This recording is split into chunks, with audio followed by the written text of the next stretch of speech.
our Search the Scriptures study. We are in 2 Samuel on study number 2, and we are covering 2 chapters today, 2 Samuel chapter 2 and chapter number 3. This is a great story. It's a guy's story.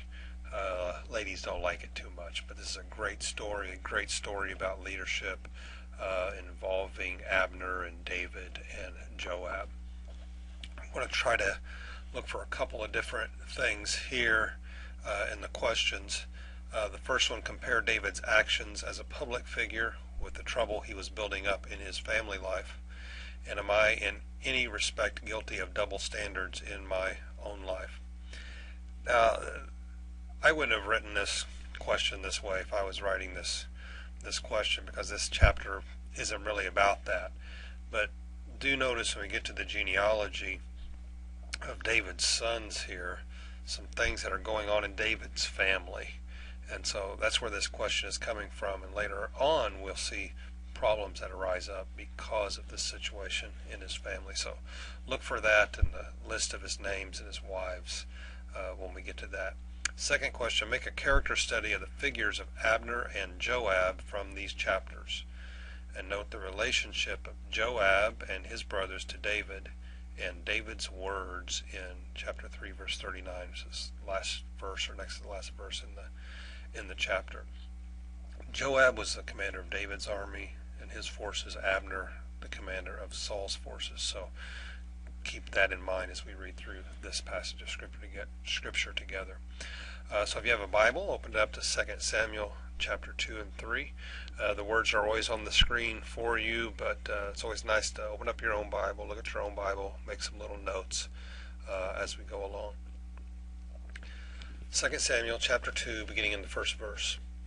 In the course of time, David inquired of the Lord, "Shall I go up to one of the towns of Judah?" And the Lord said, "Go up."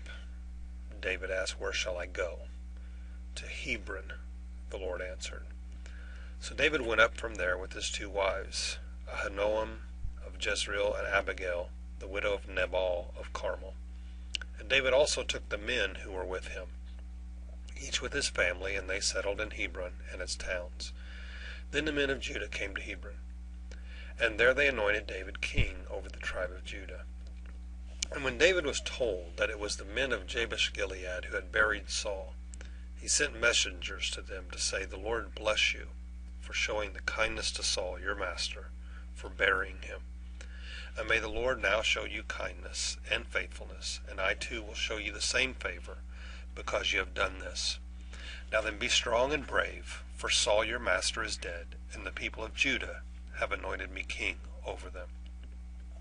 And meanwhile Abner, son of Ner, the commander of Saul's army, had taken Ishbosheth, the son of Saul, and brought him over to Mahanaim. He made him king over Gilead, Asher, and Jezreel, and also over Ephraim, Benjamin, and all Israel. Ishbosheth, son of Saul, was 40 years old when he became king over Israel, and he reigned 2 years. The tribe of Judah, however, remained loyal to David. The length of time that David was king in Hebron over Judah was 7 years and 6 months. Abner, son of Ner, together with the men of Ishbosheth, son of Saul, left Mahanaim and went to Gibeon. And Joab, son of Zeruiah, and David's men went out and met them at the pool of Gibeon. So you have these 2 different commanders meeting at this pool together with their men. One group sat down on one side of the pool, another group on the other side. And then Abner, the commander of Saul's forces, now Ishbosheth, and Joab, the commander of David's forces, said, "Let's have some of the young men get up and fight hand to hand in front of us." "All right, let them do it," Joab said. So they stood up, and they were counted off, 12 men from Benjamin and Ishbosheth, son of Saul, and 12 for David. Then each man grabbed his opponent by the head and thrust his dagger into the opponent's side, and they fell down together. So that place in Gibeon was called Helkath Hazarim. Well, it didn't stop there. Verse 17, the battle ensued. That day was very fierce, and Abner and the Israelites were defeated by David's men. And the 3 sons of Zeruiah were there, Joab, Abishai, and Asahel. Now Asahel, so this is a brother of Joab, the commander of David's forces. Asahel was as fleet-footed as a wild gazelle, and he chased Abner, turning neither to the right nor to the left as he pursued him. And Abner looked behind him and asked, "Is that you, Asahel?" "It is." Then Abner said to him, "Turn aside to the right or to the left. Take on one of the young men and strip him down of his weapons." But Asahel would not stop chasing him. And again Abner warned Asahel, "Stop chasing me. Why should I strike you down? How could I look your brother Joab in the face?" But Asahel refused to give up the pursuit, so Abner thrust the butt of his spear into Asahel's stomach, and the spear came out through his back. He fell there, and he died on the spot, and every man stopped when he came to the place where Asahel had fallen and died. But Joab and Abishai pursued Abner, and as the sun was setting, they came to the hill of Ammah near Giah on the way to the wasteland of Gibeon. Then the men of Benjamin rallied behind Abner, and they formed themselves into a group, and they took their stand on top of a hill. And Abner called out to Joab, "Must the sword devour forever? Don't you realize that this will only end in bitterness? How long before you order your men to stop pursuing their fellow Israelites?" Joab answered, "As surely as God lives, if you had not spoken, the men would have continued pursuing you until morning." So Joab blew the trumpet, and all the troops came to a halt. They no longer pursued Israel, nor did they fight any more. All that night Abner and his men marched through the Arabah. They crossed the Jordan, continued through the morning hours, and came to Mahanaim. Then Joab stopped pursuing Abner and assembled the whole army. Besides Asahel, 19 of David's men were found missing. But David's men had killed 360 Benjamites who were with Abner. They took Asahel, and they buried him in his father's tomb at Bethlehem. Then Joab and his men marched all night and arrived at Hebron by daybreak. 2 Samuel chapter 3. The war between the house of Saul and the house of David lasted a long time, and David grew stronger and stronger, while the house of Saul grew weaker and weaker. Sons were born to David in Hebron. His firstborn was Amnon, the son of Ahinoam of Jezreel. His second son, Chileab, the son of Abigail, the wife of Nabal of Carmel. The third, Absalom, son of Maacah, daughter of Talmai, the king of Geshur. The fourth, Adonijah, son of Haggith. The fifth, Shephatiah, the son of Abital. And the sixth, Ithream, the son of David's wife Eglah. And they were born to David in Hebron. 6 sons, 6 wives. Verse 6. During the war between the house of Saul and the house of David, Abner had been strengthening his own position in the house of Saul. Now Saul had had a concubine named Rizpah, daughter of Aiah. And Ishbosheth said to Abner, "Why did you sleep with my father's concubine?" And Abner was very unhappy because of what Ishbosheth said. So he answered, "Am I a dog's head on Judah's side? This very day I am loyal to the house of your father Saul and to his family and friends. I haven't handed you over to David, yet now you accuse me of an offense involving this woman.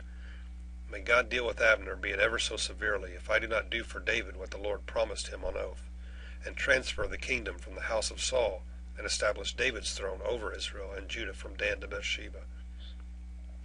Ishbosheth didn't dare say another word to Abner because he was afraid of him. Then Abner sent messengers on his behalf to David. "Whose land is it? Make an agreement with me, and I will help you. Bring all Israel over to you."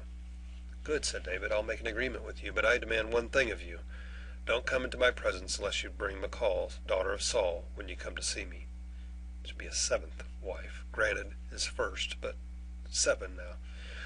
Then David sent messengers to Ishbosheth, son of Saul, demanding, "Give me my wife Michal, whom I betrothed to myself, for the price of 100 Philistine foreskins."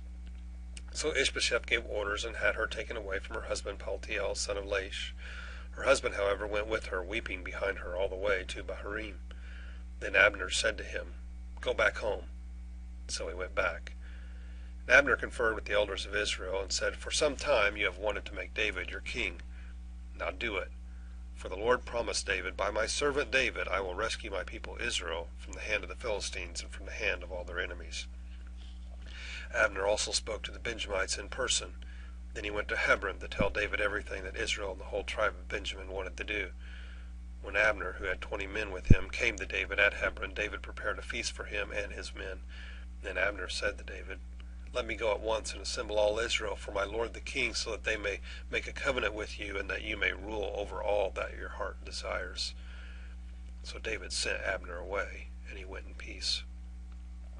And just then David's men and Joab returned from a raid and brought with them a great deal of plunder.